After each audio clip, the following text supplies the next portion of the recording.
The prime minister was asked to, the prime minister, प्रधानमंत्री को कहा गया टू राइट है, फॉरवर्ड नहीं बल्कि फॉरवर्ड हो जाएगा, फॉरवर्ड प्रस्ताव, प्रस्तावना, टू द बुक, किताब के लिए प्रस्तावना लिखने के लिए प्रधानमंत्री को कहा गया, प्रधानमंत्री को कहा गया। यानी राइट आंसर आपका बी आएगा। फॉरवर्ड तो होते किसी मैसेज आता तो फॉरवर्ड कर देता, आगे भेजना फॉरवर्ड होते हैं। लिखा हुआ I must compliment you on your good manners and your impeccable behaviour. कर आई मस्ट कॉम्प्लीमेंट, कॉम्प्लीमेंट मतलब समझिए क्या होता है। कॉम्प्लीमेंट ये होता है पूरक, कॉम्प्लीमेंट जो होता है ना पूरक होता है। पूरक समझते हैं, जिस दो कोनों का योग 90 डिग्री हो जाए, जैसे 60 डिग्री और 30 डिग्री, ये दोनों पूरक कोण है, ये दोनों पूरक कोण है, एक दूसरे का पूरक कोण है। जिस दो कोनों का योग 90 डिग्री हो जाए वो पूरक कोण कहलाता है। ठीक है, जैसे हम मैथ में कहेंगे तो x + y = 90, इसका मतलब ये हुआ कि x का पूरक 90 डिग्री माइनस y है और y का पूरक 90 डिग्री माइनस x है, ये इसका पूरक कोण कहलाता है। तो वही हुआ कॉम्प्लीमेंट में होता है पूरक। यहाँ हम बात करेंगे कॉम्प्लीमेंट, कॉम्प्लीमेंट होते हैं ये होते हैं सराहना, प्रशंसा होते हैं, सराहना या प्रशंसा, प्रशंसा करना, जिसका साइनो आता है कॉन्ग्रेचुलेट, कॉन्ग्रेचुलेट।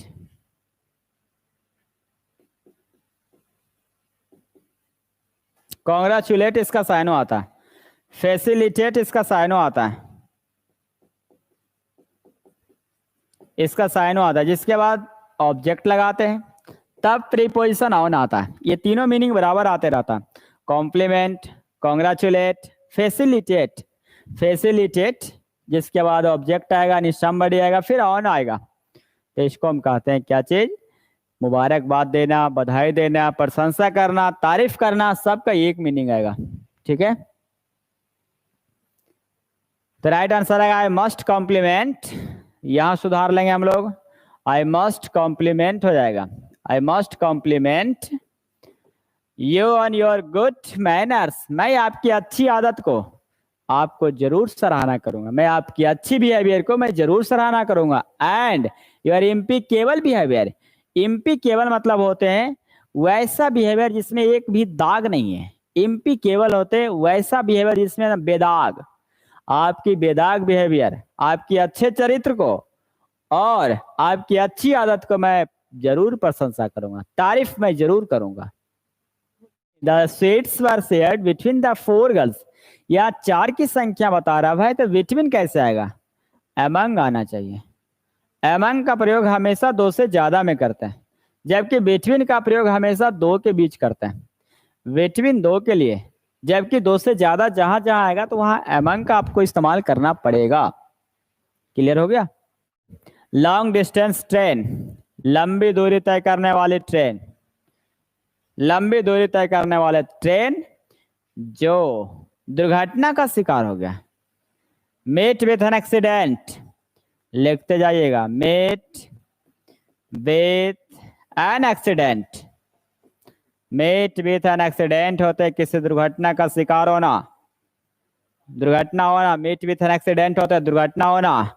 करा लंबी दूरी तय करने वाले ट्रेन, ध्यान दीजिएगा, करा लंबी दूरी तय करने वाले ट्रेन जो दुर्घटना, जिसका दुर्घटना हो गया। वाज कैरिंग सम आर्मी, जो कुछ आर्मी कर्मचारी, कुछ आर्मी पर्सोनेल को ले जा रहा, मतलब वो लंबी दूरी तय करने वाले जो ट्रेन था जिसका दुर्घटना हुआ, वो कुछ आर्मी पर्सोनेल को ले जा रहा था, ढोने मतलब ले जा रहा था, उस पर सवार थे सब।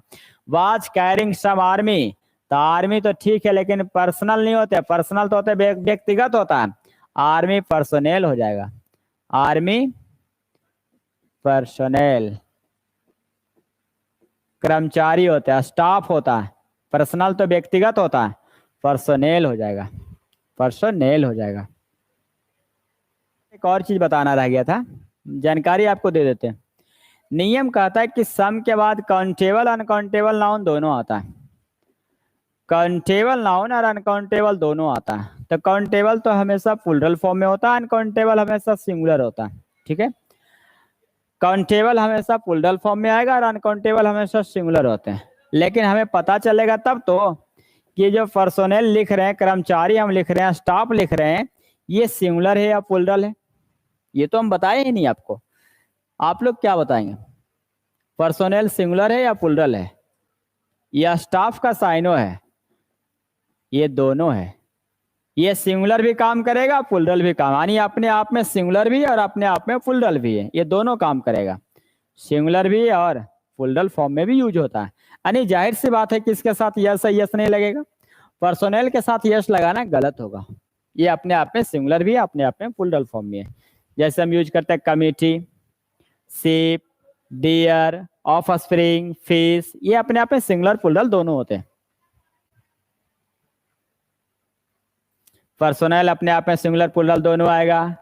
डियर आप जानते होंगे सिंगुलर प्लूरल दोनों आता है। शिप अपने आप में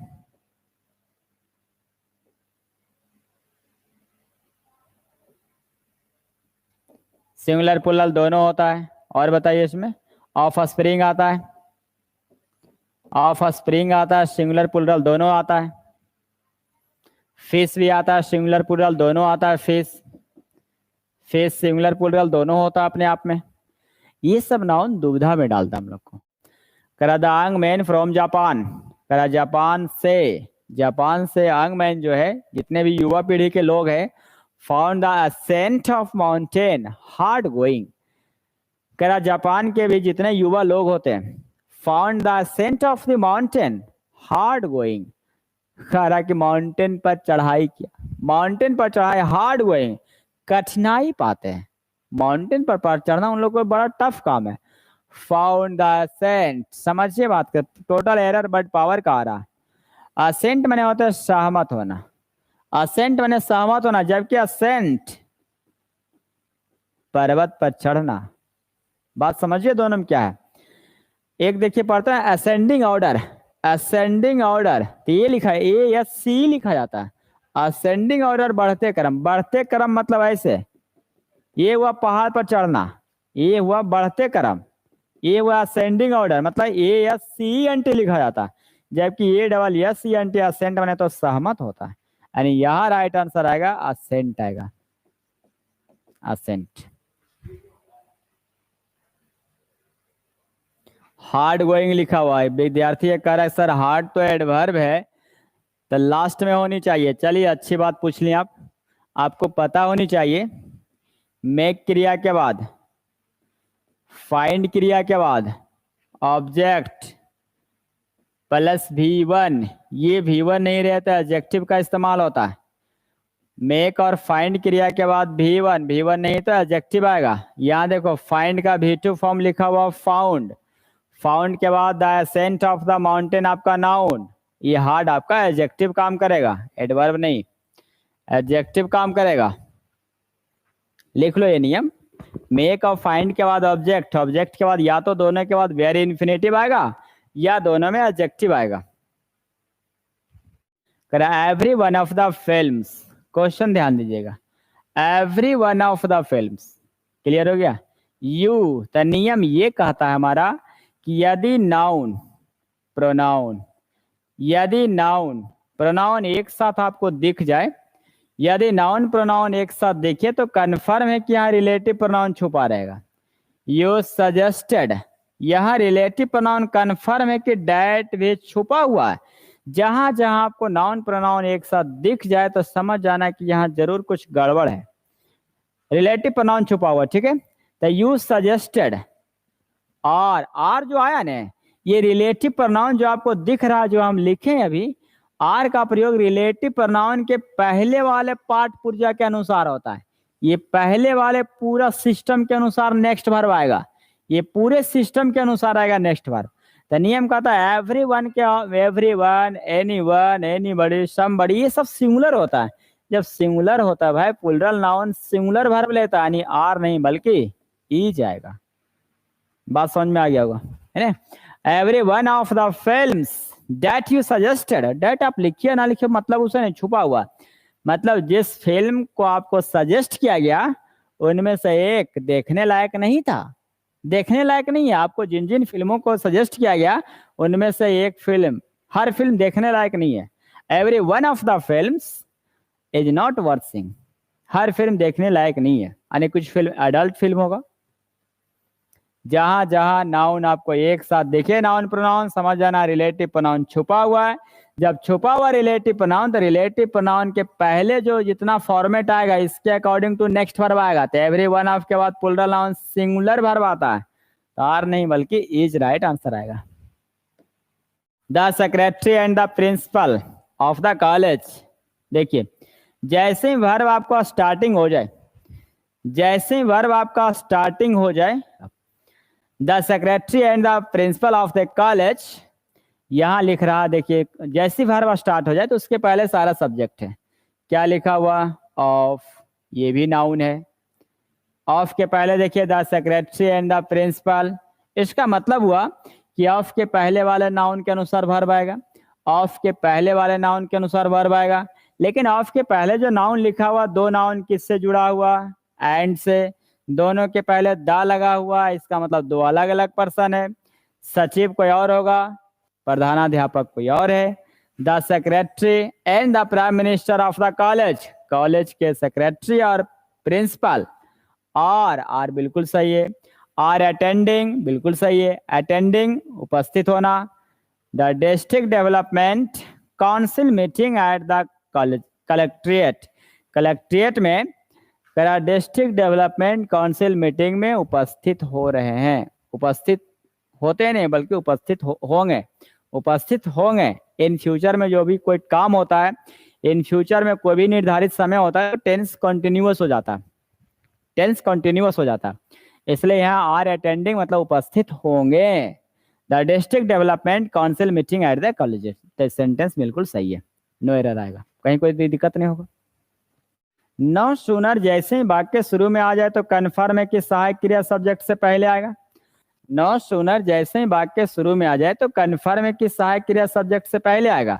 तो no sooner had the hockey match started, when आएगा, देन आएगा, then it began to rain आ जाएगा। जैसे ही हॉकी मैच शुरू हुआ बारिश शुरू हो गया, बारिश शुरू हो गया। बिगिन क्रिया के बाद 2+V1 भी आता है।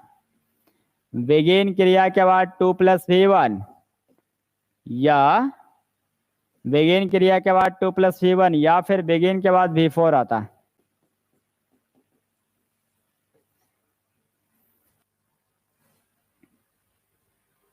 दोनों आता है। बिगिन क्रिया के बाद इन्फिनेटिव भी लेता है, V4 भी लेता है। द सेक्रेटरिएट कंप्राइज, देखो ये तो ऐसे ही नाम सिंगुलर है, सिंगुलर है तो कम से कम सिंगुलर वर्ब तो लगाइएगा। बोलिए, कंसिस्ट ऑफ, कंसिस्ट ऑफ बराबर कंप्राइज होते हैं। इसका मतलब ये हुआ कि कंप्राइज के बाद ऑफ लगाना गलत है। कंसिस्ट ऑफ बराबर कंप्राइज होते हैं, यानी कंप्राइज के साथ ऑफ लगाना गलत होगा। द सेक्रेटरिएट कंप्राइज ऑफ हटा दो और सिंगुलर सब्जेक्ट है तो सिंगुलर वर्ब आएगा, कंप्राइजेज हो जाएगा। ठीक है। The secretariat comprises many air condition room, बहुत सारे एयर कंडीशन रूम का बना हुआ। इट इज हाई टाइम, बताया हुआ इस सेट के पहले वाला सेट, इससे पहले वाला क्लास में। It is high time, it is proper time, it is about time, it is opportune time के बाद सिंपल पास्ट टेंस आता है। सिंपल पास्ट टेंस मतलब he stood on his 1-2 legs। यदि हम आपको कहेंगे, देखिए इसका नियम लिखाया हुआ है, it is time, it is time, it is high time,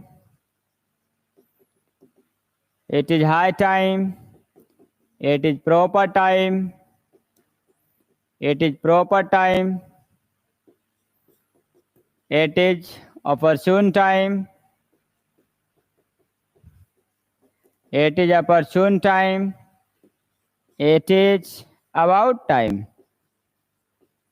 ये सभी के बाद आपका सिंपल पास्ट टेंस आएगा। बीच में डायट कभी कभी रह भी सकता है या नहीं भी, सिंपल पास्ट टेंस का प्रयोग किया जाएगा। It is time, it is high time, it is proper time, it is opportune time, it is about time के बाद सिंपल पास्ट टेंस का प्रयोग किया जाता है। बीच में डायरेक्ट का प्रयोग रह भी सकता है या नहीं भी। ठीक है, तो it is high time he stood on his 1-2 legs। कह रहा है कि वह अपने पैरों पर खड़ी हो गया, वह अपने पैरों पर खड़ी हो गया, वह अपने पैरों पर खड़ी हो गया। इसका मतलब कन्फर्म अपने पांव जैसे आया तो कन्फर्म दू आएगा, जैसे अपने पांव तो दू से ज्यादा आ ही नहीं सकता, इसलिए यहाँ टू लगाना सुपरफ्लुअस कहलाता है। टू को हटा देंगे, टू। मैं अपने हाथों से काम करता हूँ, इसका मतलब कन्फर्म अपने हाथों मतलब 50 हाथ नहीं है मेरे पास दुर्गा जी जैसा, 2 ही है, तो 2 से काम करूंगा। टू लगाना सुपरफ्लुअस है, सी राइट आंसर। टू को हटा दिया जाएगा। यू शुड अवॉइड, अवॉइड मैंने होता है टालना, अवॉइड मीन्स होता है टालना। यू शुड अवॉइड, अवॉइड क्रिया के बाद V4 आता है, टू ट्रैवल नहीं बल्कि ट्रैवलिंग आएगा, ट्रैवलिंग आएगा, travelling. You should avoid travelling in the rush hour. तुम्हें रश आवर भीड़ भाड़ से ट्रैवल से बचना चाहिए, आपको जो भीड़ भाड़ के जो चल रहा है उससे बचना चाहिए, आपको परहेज करना चाहिए। ट्रैवलिंग आएगा। There is only one of his novels that are interesting. नियम समझिएगा आप लोग, 3 नियम इसका आएगा। कल सिंटेक्स का सारा क्वेश्चन सिंटेक्स का ही है। One of the plural noun singular verb, singular verb आएगा। ठीक है भाई, अगला क्वेश्चन आता है one of the plus plural noun who which, मतलब रिलेटिव प्रोनाउन सिंपल लिख देते हैं, रिलेटिव प्रोनाउन, रिलेटिव प्रोनाउन जब भी वर्ब आएगा तो पहले वाले नाउन पर डिपेंड करेगा, पहले वाले नाउन पर डिपेंड करेगा। मतलब ये नाउन प्लूरल है तो कन्फर्म में प्लूरल वर्ब आएगा। ठीक है, अगला only one of, only one of the article plural noun, verb हमेशा सिंगुलर होता है, वर्ब हमेशा सिंगुलर होता है। यदि इसमें भी रिलेटिव प्रोनाउन चला है, only one of, only one of the plus plural noun, relative pronoun, relative pronoun तब पर भी वर्ब हमेशा सिंगुलर ही लेगा, यानी ओनली वन ऑफ के बाद वर्ब हमेशा सिंगुलर लेगा, ओनली वन ऑफ के बाद वर्ब हमेशा सिंगुलर लेगा। लेकिन वन ऑफ में थोड़ा सा केयर करिएगा, हाँ वन ऑफ में जो नेक्स्ट वर्ब आएगा वो सिंगुलर भले होगा, वन ऑफ में जो नेक्स्ट वर्ब आएगा, नेक्स्ट वर्ब पूरे सिस्टम के अनुसार लेता है, पूरे सिस्टम के अनुसार लेता है। नेक्स्ट वर्ब जो आता है ये पूरे सिस्टम के अनुसार लेता है, इसलिए वो सिंगुलर हो जाता है, ये पूरे सिस्टम सिंगुलर ले लेता है। तब तो इसका क्वेश्चन बनाना आसान हो जाएगा, तब इसका क्वेश्चन बनाना आसान हो जाएगा। There is a only one of his novels that are नहीं बल्कि दैट इज हो जाएगा। He denied to, same question वही आ गया।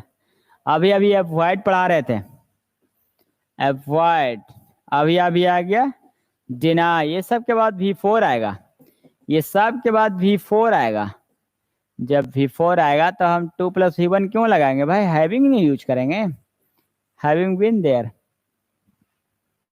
नॉलेज ऑफ एटलीस्ट 2 लैंग्वेजेस, गौर से देखिए सारा सिंटेक्स का क्वेश्चन है। नॉलेज ऑफ एटलीस्ट 2 लैंग्वेजेस किससे लगा हुआ, ऑफ से, तो ऑफ के बाद तो ऑब्जेक्ट आता है, ये तो ऑब्जेक्ट हो गया। नॉलेज के अनुसार वर्ब आएगा, आर नहीं बल्कि इज आएगा। कम से कम 2 भाषाओं का ज्ञान, कम से कम 2 भाषाओं का ज्ञान is required to pass the examination, examination pass करने के लिए आवश्यक है, जरूरी है। लिखा हुआ है, क्वेश्चन देखिएगा, लिखा the members of the opposition parties, the opposition party the parliament. ठीक है, यहां भी आप गौर से देखिएगा तो क्या लिखा हुआ भाई, ऑफ लगा हुआ, क्या लगा हुआ भाई, इन लगा हुआ है। ठीक है, यानी यहाँ जो आपको दिख रहा members noun, opposition party noun, parliament noun, तो नाउन किसके अनुसार वर्ब आएगा, पहले वाले प्रीपोजिशन के पहले वाले जो नाउन दिख रहा वर्ब आएगा, द मेंबर्स के अनुसार वर्ब आएगा। ठीक है भाई, साउथ अपॉन द मिनिस्टर, करा पार्लियामेंट में, संसद में, करा संसद में अपोजिशन पार्टी की जो मेंबर्स था वो मिनिस्टर का आलोचना किया, डांट फटकार लगाएगा। यदि he makes a wrong statement, ये कंडीशनल सेंटेंस है, यदि वह गलत स्टेटमेंट देगा तो उसकी डांट फटकार लगेगा। इफ के बाद क्या होता है, यदि इफ के बाद सिंपल प्रेजेंट टेंस का प्रयोग हो जाए तब कन्फर्म है कि दूसरा सेंटेंस जो आएगा उसमें विल या शैल का इस्तेमाल करना पड़ेगा। विल या शैल प्लस V1 लगाना पड़ेगा, विल या शैल प्लस V1 का इस्तेमाल करना पड़ेगा। ये इफ का नियम होता है जो हर एक बार हम लिखाते रहते पढ़ाते रहते हैं आप लोग को। इफ के बाद यदि सिंपल प्रेजेंट टेंस का प्रयोग रहे तो कन्फर्म है कि दूसरा सेंटेंस जो आएगा विल या शैल प्लस V1 आएगा, विल या शैल प्लस V1 आएगा। The members of the opposition party in the parliament, parliament में अपोजिशन पार्टी के जो सदस्य हैं, मेंबर्स है, मिनिस्टर का डांट फटकार लगाएगा। If he makes a wrong statement, यदि वह मिनिस्टर गलत स्टेटमेंट देगा, गलत बयान देगा तो उनकी डांट फटकार लगेगा। यानी साउट अपॉन नहीं बल्कि विल होना चाहिए, विल साउट अपॉन, ये यहाँ विल साउट हो जाएगा क्योंकि जब इफ के बाद सिंपल प्रेजेंट टेंस है तो सेकेंड सेंटेंस में विल या शैल आना चाहिए। If the worst comes to worst, यदि बुराई से बुराई आता है, ध्यान दीजिएगा, यदि बुराई से बुराई आएगा, I will have to bid good bye to my studies and join my family business. यदि बुरे संगत से बुराई होता है तो I will have to bid good bye, तब हम इसे गुड बाय का हमें करना पड़ेगा, और to my studies and join my family business, और मैं अपने परिवार के बिजनेस में ज्वाइन हो जाऊंगा। यहाँ देखिए question, if the worst comes to worst, ये मुहावरा है, ये एक मुहावरा है। If the worst comes to worst नहीं, कम्स टू द वर्स्ट होनी चाहिए, यहाँ भी वर्स्ट होगा, द लग जाएगा, द वर्स्ट हो जाएगा, ऐसे भी सुपरलेटिव के पहले द लगाते हैं और ऐसे भी मुहावरा भी है। If the worst comes to the worst, यदि बुराई से बुराई आते हैं, यदि बुरे संगत से बुराई ही उत्पन्न आते हैं, बुराई आएगा तो I will have to bid good bye, तब हमें इसे गुड बाय करना पड़ेगा, हमें इसे गुड बाय करना पड़ेगा, इसे tie to my studies and join my family business, और हम अपने फैमिली बिजनेस को ज्वाइन कर लेंगे। यदि बुरे संगत से बुरा ही आता है तो हम इसे गुड बाय कर देंगे। देखो इफ के बाद सिंपल प्रेजेंट टेंस, दूसरे सेंटेंस में विल शैल मिल गया, यानी यहाँ द वर्स्ट हो जाएगा। क्लियर हो गया, द वर्स्ट हो जाएगा। करा द इंटरिम रिपोर्ट, अंतरिम रिपोर्ट, द इंटरिम रिपोर्ट, अंतरिम रिपोर्ट जो है डज नॉट एनालाइज, विश्लेषण नहीं करता। अंतरिम रिपोर्ट जो है वो पूरी तरह से विश्लेषण नहीं करता। अंतरिम रिपोर्ट समझते हैं, सरकार पहले अंतरिम रिपोर्ट जारी करता है, मतलब पूरी तरह से पक्का रिपोर्ट नहीं होता है, वो कुछ समय के लिए होता है। The interim report does not analyse, do does did के बाद V1 होता है, बिल्कुल सही है। थ्रॉगली एडवर्ब लगा हुआ है, चलो भाई ठीक मान लो। द प्रिंसिपल काउजेज, देखो प्रिंसिपल और प्रिंसिपल मैंने क्या होता है, प्रिंसिपल और प्रिंसिपल, ये जो प्रिंसिपल होता है ये सिद्धांत होता है, सिद्धांत होता है, जबकि जो प्रिंसिपल होता है मुख्य होते हैं, मुख्य, प्रधानाध्यापक, प्रधान, या फिर बोलते हैं प्रधान है ना, मुख्य, प्रधानाध्यापक। अब देखिए समझ में क्या आएगा, यहाँ स्पष्ट कह रहा डिजास्टर में होता है आपदा, ठीक है। कह रहा the interim report does not analyse thoroughly the principal cause नहीं बल्कि मुख्य कारण, सिद्धांत कारण नहीं बल्कि मुख्य कारणों बोलेंगे, तब मुख्य कारणों के लिए प्रिंसिपल नहीं बल्कि प्रिंसिपल आएगा, द प्रिंसिपल काउजेज होगा, द प्रिंसिपल काउजेज होगा, ठीक है। और थ्रोगली का यूज यहां गलत है, उसको भी सुधार देते हैं। देखिए एनालाइज आपका मेन वर्ब है, क्या है भाई, main verb. The principal causes object हो गया, ये क्या हो गया, ऑब्जेक्ट हो गया। तो नियम कहता है कि मेन वर्ब और ऑब्जेक्ट के बीच में, मेन वर्ब और ऑब्जेक्ट के बीच में कभी भी किसी भी एडवर्ब का प्रयोग नहीं होता है। मेन वर्ब और ऑब्जेक्ट के बीच में कभी भी किसी भी एडवर्ब का प्रयोग नहीं होता है। यदि ऐसी परिस्थिति आ जाए तो इस एडवर्ब को उठाकर इस ऑब्जेक्ट के बाद रखा जाए, इस ऑब्जेक्ट के बाद रखिए, या इस वर्ब से पहले रखिए, या इस वर्ब से पहले रखिए, या इस ऑब्जेक्ट के बाद रखिए, लेकिन इन दोनों के बीच में नहीं होगा। क्यों नहीं होता, थोड़ा सा ये भी चर्चा कर लेते हैं। मेन वर्ब के बाद एडवर्ब आता है, लेकिन ऑब्जेक्ट तो नाउन ही कहलाएगा, तो नाउन से पहले एडजेक्टिव आता है। ये कहता है हम एडवर्ब लेंगे, ये कहता है एडजेक्टिव लेंगे।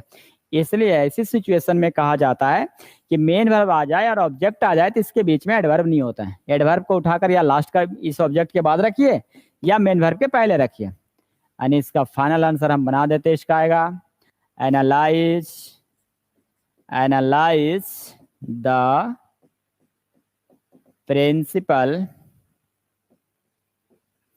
कॉजेज, कॉजेज उसके बाद लिखेंगे थॉरोगली, पूरी तरह से एनालाइज नहीं करता ऑफ द, बाकी जो लिखा ऑफ द डिजास्टर, उसके बाद लिखेंगे ऑफ द डिजास्टर। या फिर थॉरोगली को आप यहाँ नहीं रखना चाहते हैं तो इसको यहाँ रख दीजिए, एनालाइज के पहले रखिए, तब पर भी ऑप्शन आपका बी ही होगा। यहाँ रख दो थॉरोगली, या थॉरोगली को यहाँ रखो, दोनों में से जहां इच्छा करे दोनों स्थान में रखने का आप रख सकते हैं। द आइटम्स, आई इसका मतलब वो नाउन, ये प्रोनाउन है, तो नाउन प्रोनाउन एक साथ नहीं होता है। जैसे आपको दिख जाए समझ जाना यहाँ रिलेटिव प्रोनाउन छुपा हुआ, ये रिलेटिव प्रोनाउन छुपा हुआ है। I liked most the items, इसका मतलब हुआ जिस आइटम को मैं खूब पसंद करते थे, जिस आइटम मतलब यहाँ रिलेटिव प्रोनाउन छुपा हुआ है, जिस आइटम को मैं खूब पसंद करते थे वो आइटम्स था the rose wood carvings and teak wood furnitures, furniture नहीं बुड़बक, फर्नीचर हो जाएगा, furniture of Dutch design, Dutch design का टीक वुड फर्नीचर और रोजवुड कार्विंग्स का नक्काशी किया हुआ था। मतलब जिस आइटम्स को मैं खूब पसंद करते थे वो डच डिजाइन का फर्नीचर और कार्विंग्स था, गुलाब का फूल का लकड़ी का बना हुआ एक नक्काशी था, उसे मैं खूब लाइक करते थे। फर्नीचर से नहीं बल्कि फर्नीचर आएगा।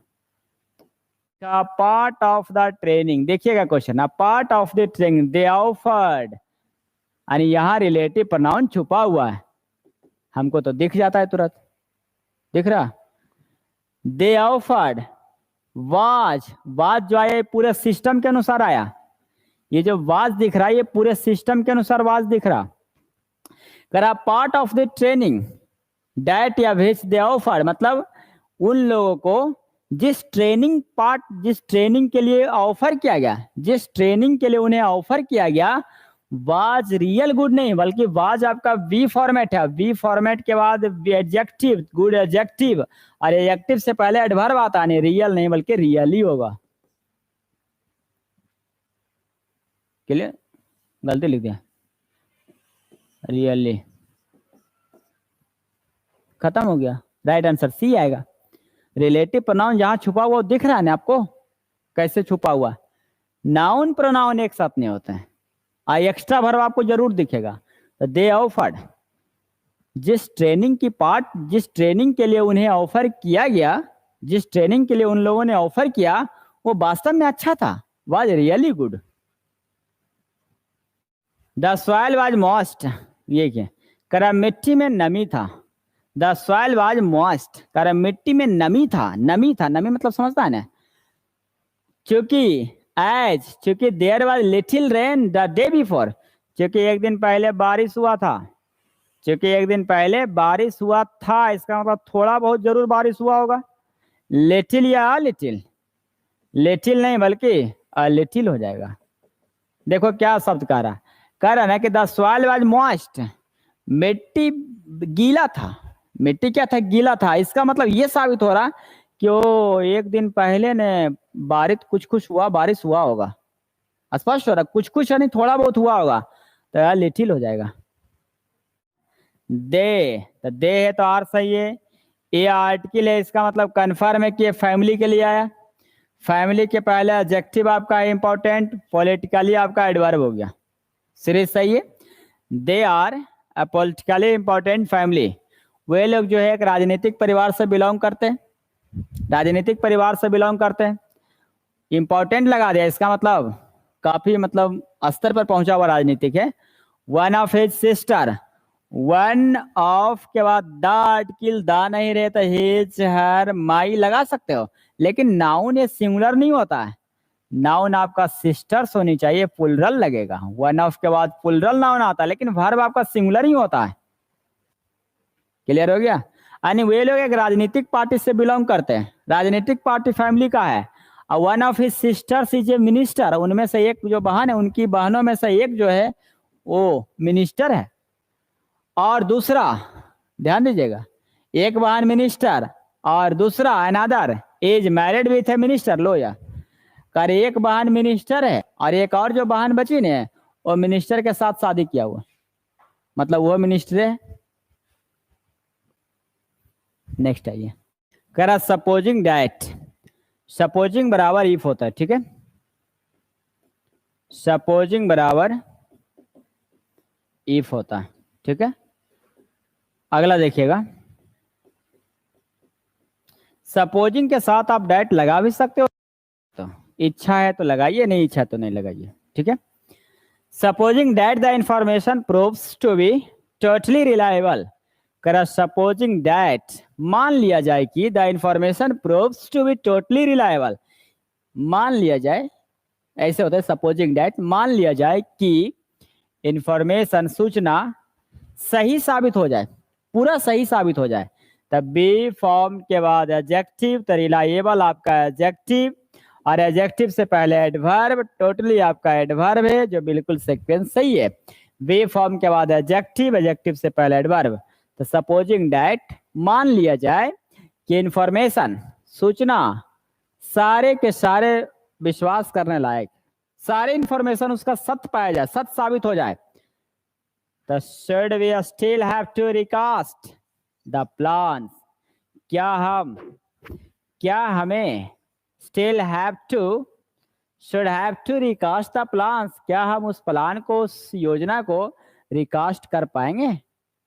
यदि हम मान लेते हैं कि उनकी इंफॉर्मेशन, जो उनकी इंफॉर्मेशन है वो सारे सच पाया जाए, टोटली रिलायबल पाया जाए, सारे सच भी सूचना साबित हो जाए, तो क्या हम उसको रिकास्ट कर पाएंगे। रिकास्ट मतलब समझते हैं, क्या उसके हम प्रसारण कर पाएंगे, क्या उसको हम आगे तक पब्लिश कर पाएंगे।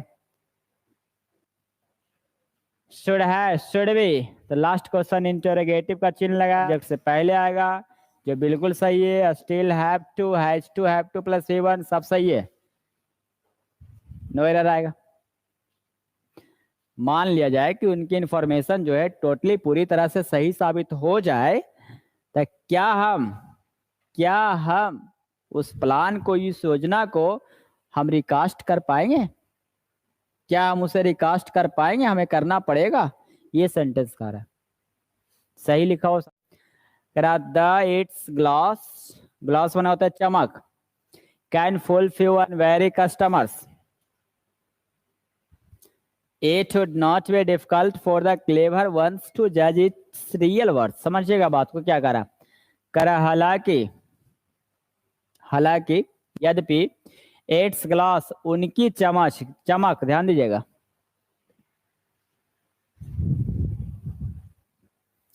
देखिएगा, हालांकि इनकी चमक, ये चमचमा रहा पूरा, हालांकि इनकी चमक, इट्स ग्लास, इनकी चमक, can fulfil and very customers, कुछ अनजान ग्राहकों को मूर्ख बना सकता है। ध्यान समझिएगा, कुछ अनजान ग्राहकों को मूर्ख बना सकता है, मतलब ये चमक रहा, अरे भाई खरीद लो, बहुत बढ़िया सेल्लो का है, बहुत इतना चमक रहा तो अच्छे ना होगा भाई, चमक रहा तो खराब होगा, बढ़िया दम होगा। तो यही कह रहा है कि हालांकि इनकी चमक जो है कुछ, तैयार फ्यू होगा, फ्यू नहीं बल्कि अफ्यू होगा, अफ्यू, कुछ अनजान ग्राहकों को मूर्ख बना सकता है। इनकी चमक जो है कुछ अनजान ग्राहकों को मूर्ख बना सकता है, जिसके पास जानकारी नहीं उस ग्राहकों को मूर्ख बना सकता है। फिर भी लेकिन it would not be difficult for the clever ones, करा फिर भी टू जज इट्स रियल वर्थ, वही सेंटेंस कह रहा है कि हालांकि इनकी जो चमक है कुछ अनजान ग्राहकों को मूर्ख बना सकता है, लेकिन वही चालाक ग्राहक के लिए, क्लेवर वंस, वंस बना हुआ कस्टमर, वही चालाक ग्राहकों के लिए इसके रियल वर्थ का आकलन करना डिफिकल्ट नहीं होगा, आसान से। जो चालाक ग्राहक को आराम से, हाँ भाई सेल्लो कही तो 300 रुपये हम देवे करो है, थोड़ा सा ठक लिया, झूठे चमचमा के कहा के 3,000 रुपया ठक लिया है ना। तो वही कह रहा है कि हालांकि इनकी जो चमक है कुछ अनभिज्ञ ग्राहकों को मूर्ख बना सकता है, ठग सकता है, लेकिन इसकी वास्तविक मूल्य को आकलन करने के लिए चालाक ग्राहकों के लिए इसका वास्तविक मूल्य का पता लगाना कठिनाई नहीं होगा। वो आसान से इसकी कीमत पता लगा लेगा, तुरंत गूगल जमाना से। अच्छा वो इतना सेलो, इतना नंबर, इतने रुपये नहीं मिलता, जो नहीं ले उतना है। बात समझ में आ गया होगा। क्वेश्चन क्या कह रहा है, मैनेजर ये जानना चाहते थे, the manager wanted to know, manager जानना चाहते थे, हु हैड अराइव्ड, पहले कौन आया। मैनेजर जानना चाहते थे पहले कौन पहुंचा, उस दिन पहले कौन पहुंचा, कैशियर या अकाउंटेंट। क्वेश्चन पहले समझ में आएगा तो आसानी से बन जाएगा। कह रहा मैनेजर जानना चाहते थे, इसका मतलब ये हुआ कि मैनेजर जानना चाहते थे तो उसके पहले कोई आया होगा, उससे पहले दोनों आया है ना। ये विवाद चल रहा है, वो कह रहा कि हम पहले, वो कह रहा, जैसे देखिएगा एक जो भी घटना पास्ट में कंप्लीट हो जाए उसे हम पास्ट परफेक्ट टेंस में यूज करेंगे, अब बाद की जो घटना होता है वो सिंपल पास्ट टेंस में यूज करते हैं। क्लियर। तो यहाँ सेंटेंस वही कह रहा, the manager wanted to know, manager जानना चाहते थे कि हु हैड अराइव्ड, कौन पहले आया, कौन पहले आया। इसका मतलब अर्लियर आएगा, अर्लियर, पहले कौन आया, कंपैरेटिव फॉर्म में कन्वर्ट हो जाएगा, पहले कौन आया। अर्ली, अर्ली मैंने तो पास्ट इंडेफिनिट होता, पहले कौन आया, उस दिन पहले कौन आया, कैशियर आया कि अकाउंटेंट आया, कैशियर आया कि अकाउंटेंट आया, कैशियर आया कि अकाउंटेंट आया। अर्ली लेवल के अर्लियर हो जाएगा, अर्लियर डेट दे, उस दिन पहले कौन आया, यानी एक दिन और दूसरे दिन का कंपेयर हो रहा, उस दिन पहले कौन आया। सी प्रिटेंड्स, वह बहाना बनाती, ध्यान दीजिएगा, वह बहाना बनाती है, ऐसा बहाना बनाती है मानो कि वह जिंदगी में कभी झूठे नहीं बोली है, ऐसा बहाना बनाती है।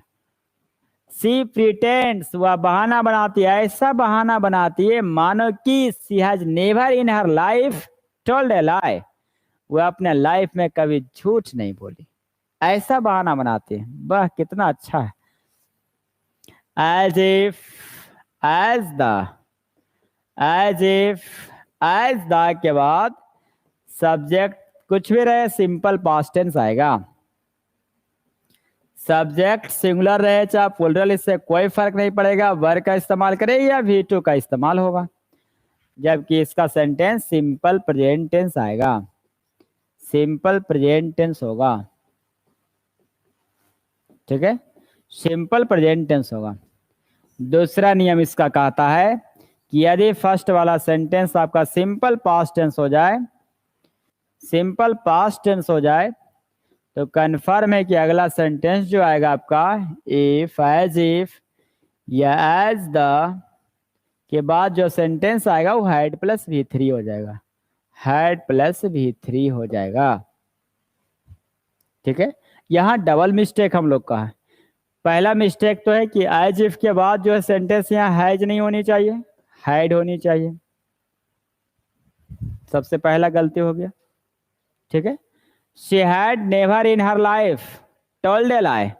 ठीक है, दूसरा गलती है कि इजंट इट होना ही नहीं चाहिए। क्लियर, इजंट इट ये नहीं होना चाहिए, इसका होना चाहिए कंजक्शन के बाद वाला सेंटेंस का क्वेश्चन टैग नहीं बनता तो इसका बनेगा डजंट होगा, डजंट सी हो जाएगा।